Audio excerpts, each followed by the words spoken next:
International travel is way down. People are not coming to the United States. The number of people visiting Las Vegas is continuing its downward trend. Here in New York, tourism is also being hit big time.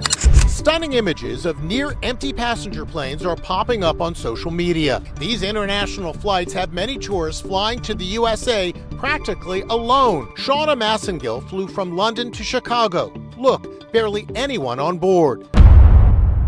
U.S. airports are empty in 2025. That's not a rumor. It's the reality showing up in flight data, airport reports, and travel industry forecasts.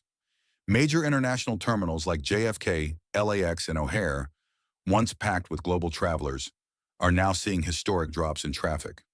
At the same time, airports in Toronto, Dubai, and Singapore are booming. So what's driving this dramatic shift? Some experts point to global economics. Others say it's about diplomacy. But one thing is clear. Trump tariffs 2025 are at the center of this conversation.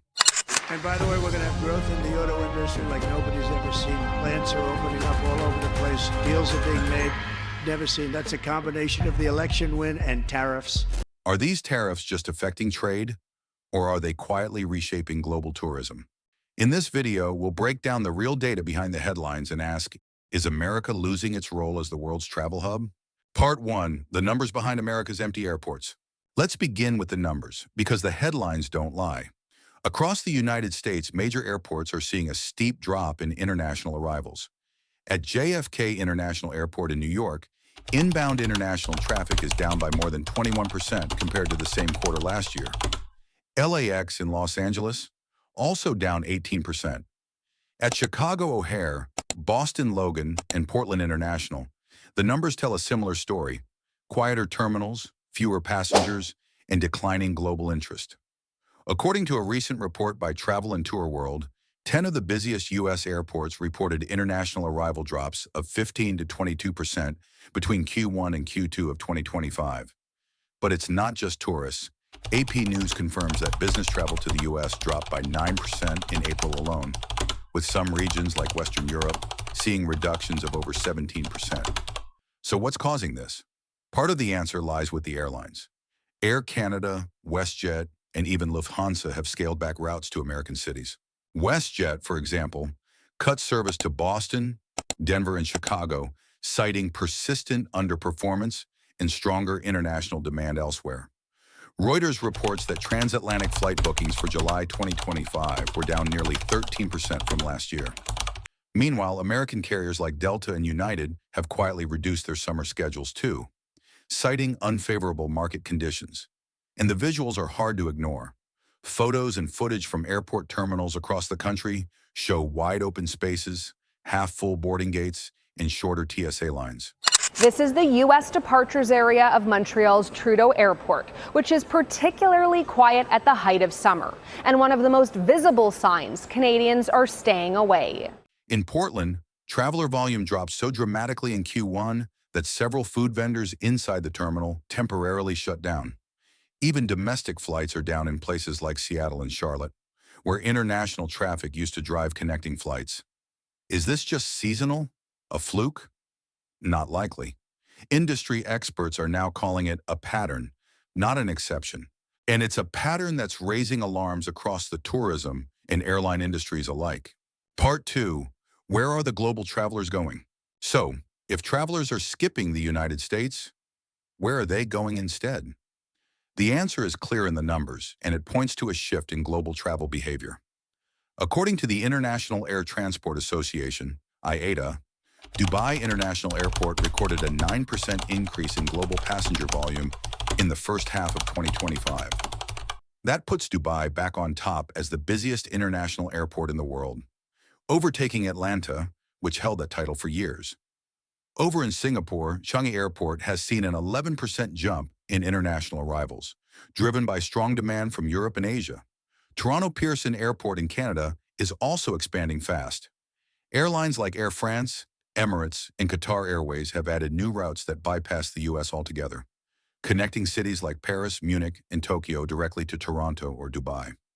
Even Istanbul and Doha are seeing a spike in layovers, becoming the new middlemen of international travel. Why does this matter? Because for decades, the U.S. has served as the global layover hub. Now passengers are rerouting, either to avoid the U.S. visa process, to find better prices, or simply because other airports offer a smoother experience. You know, if you got a family of four and you want to get a visa to come to the United States, it's going to cost you about $1,150. And that's reason enough for a lot of families not to come. And on top of that, it takes a long time to clear the visa process. Here's a telling contrast. At JFK, customs wait times still average over 45 minutes during peak hours. Meanwhile, at Changi Airport in Singapore, automated immigration clearance gets travelers out in under 10 minutes. Amenities matter too. Dubai's airport has full-service spas, sleeping pods, and duty-free shopping ranked among the world's best. Compare that to several U.S. terminals where food vendors are closing due to low-foot traffic. And then there's perception. For many international flyers, the U.S. feels, quite frankly, more complicated than it used to.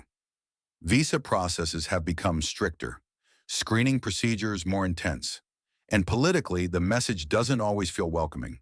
So while U.S. airports are empty, global competitors are seizing the opportunity, transforming their hubs into more attractive, reliable, and traveler-friendly options. This isn't just about travel. It's about who controls the flow of people and business in a globalized world. And right now, it's looking like that control may be shifting away from the U.S. Part 3, the role of Trump's 2025 tariff policies. At the center of this shift in travel behavior is a single powerful factor: Trump's 2025 tariff policies. Since returning to the White House, President Trump has reinstated a series of aggressive trade measures. Tariffs on Chinese imports were reintroduced and expanded. European goods, from autos to electronics, have also been hit with new duties. Supporters of these tariffs say they protect American jobs and industries. They're coming home. They're all coming home. And we want them to come home. They have to come home.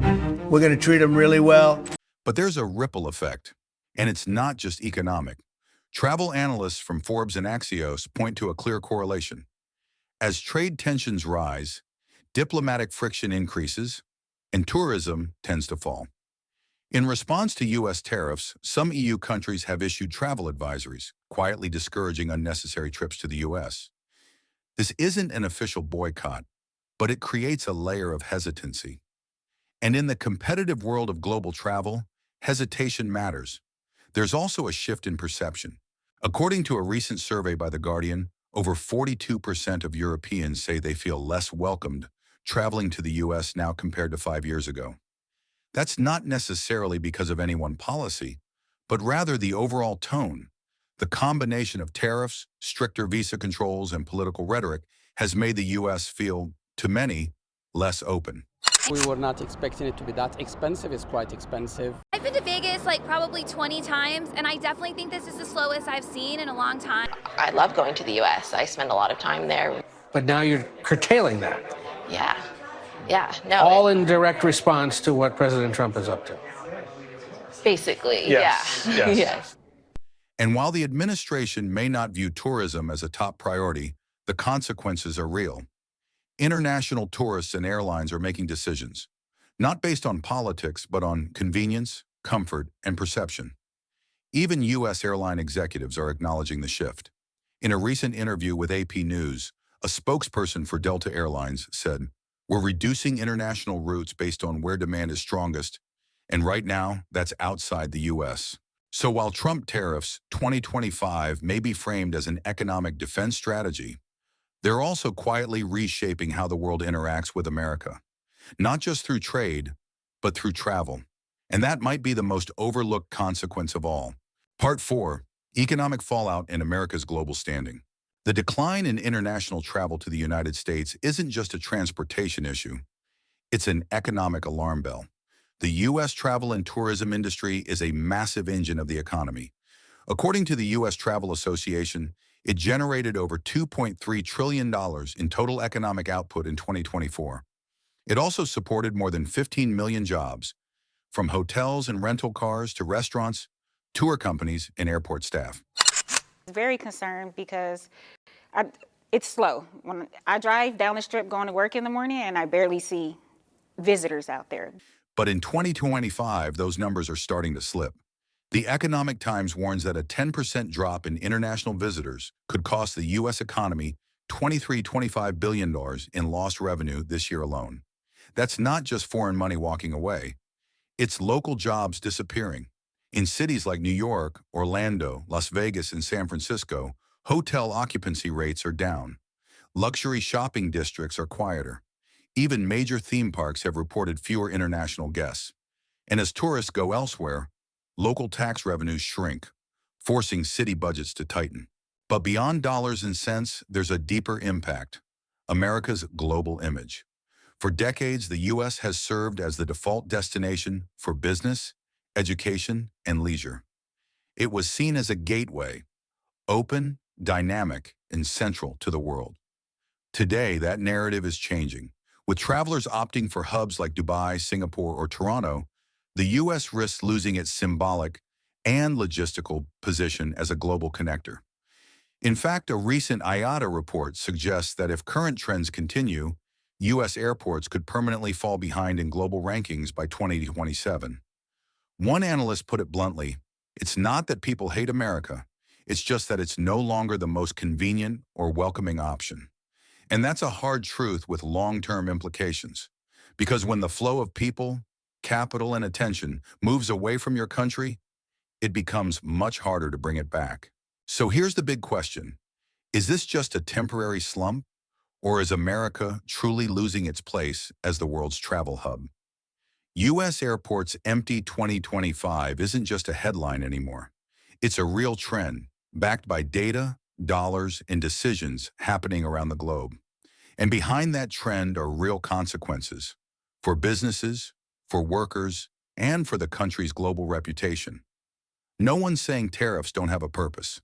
Economic protectionism has long been a tool of U.S. policy. But when those policies start creating friction, not just in trade, but in tourism, diplomacy, and perception, we have to ask, what's the cost of being seen as closed? Because in a global economy, openness is leverage. Travel isn't just about vacations. It's about business, education, exchange, and influence. And when travelers and their money start choosing other countries over the U.S., that leverage fades. So we want to hear from you. Would you still choose the U.S. as a destination in 2025? Or are Dubai, Toronto, and Singapore looking like better options? Let us know your thoughts in the comments below. If you found this breakdown useful, don't forget to like the video, subscribe, and share it with someone who cares about America's global future. Thanks for watching, and we'll see you in the next report.